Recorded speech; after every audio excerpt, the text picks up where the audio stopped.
Assalomu alaykum, hurmatli tinglovchilar. Bugungi ma'ruza mashg'ulotimiz gidrosfera haqida umumiy tushuncha.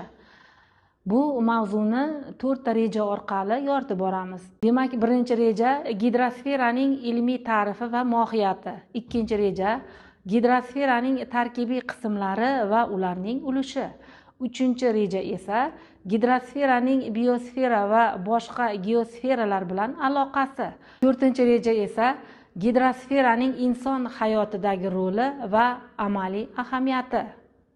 Demak, gidrosfera yunoncha so'zdan olingan bo'lib, gidro suv, sfera shar degan ma'noni anglatadi. Yerning suv qatlami bo'lib, okeanlar, dengizlar, daryolar, ko'llar, yer osti suvlari, muzliklar va atmosfera bug'larini o'z ichiga oladi.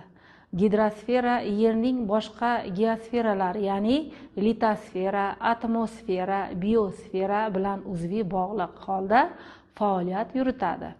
Suvning fizik va kimyoviy xossalari, ayniqsa issiqlik sig'imi va erish xususiyati yerda hayotning barqarorligini ta'minlaydi. Gidrosferaning tarkibiy qismlari. Gidrosfera quyidagi asosiy qismlardan iborat. Okean va dengizlar eng katta suv ombori. Muzliklar va qor qoplami asosan qutb va tog'li hududlarda, yer osti suvlari gidrogeologik qatlamlarda joylashgan. Ko'llar, daryolar va botqoqlar ichki suv resurslari hisoblanadi. Atmosferadagi suv bug'lari suv aylanishining ajralmas qismi hisoblanadi. Bu tuzilma suvning global miqyosida qanday taqsimlanishini va har bir manbaning ekologik ijtimoiy ahamiyatini anglashga xizmat qiladi. Suvning tabiiy aylanish jarayoni. Gidrosferadagi suv doimiy harakatda bo'ladi. Bu harakat gidrologik tashkil etadi va quyidagi amalga oshiriladi. Quyosh energiyasi ta'sirida bug'lanish sodir bo'ladi. Kondensatsiya natijasida bulutlar hosil bo'ladi. Atmosfera yog'inlari, ya'ni yomg'ir, qor, do'r yerga tushadi. Yuza qismi va filtratsiya orqali suvlar okeanlarga qaytadi.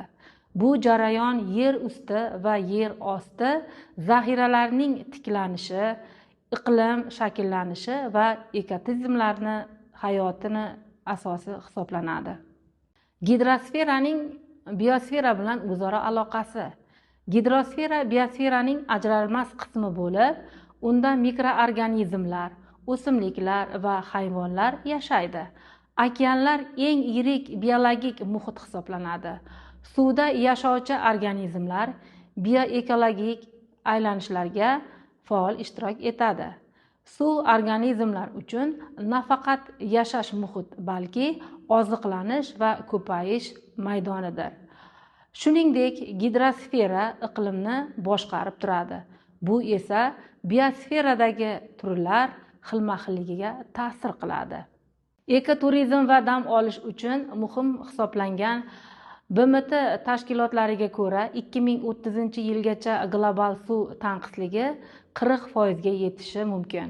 Shu sababli suv resurslarini oqilona boshqarish global dolzarb masalasi hisoblanadi. Global muammolar suv kislorodning kamayishi, o'lik zonalar, gidrosferaning ba'zi qismlarida kislorod miqdori keskin kamaygan. Masalan, Meksika qo'ltig'ida yuzlab kvadrat kilometr suv osti hududida anaerob muhitga aylangan. Bu holat o'lik zonalar deb yuritiladi va dengiz hayoti uchun xavfli hisoblanadi. Mikroplastik muammosi esa okean suvlarida diametri 5 mm dan kichik bo'lgan mikroplastik zarrachalari to'planmoqda.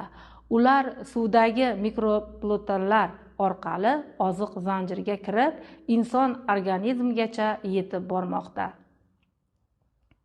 Bugungi ma'ruza mashg'ulotimiz mana bulardan iborat edi. E'tiboringiz uchun rahmat.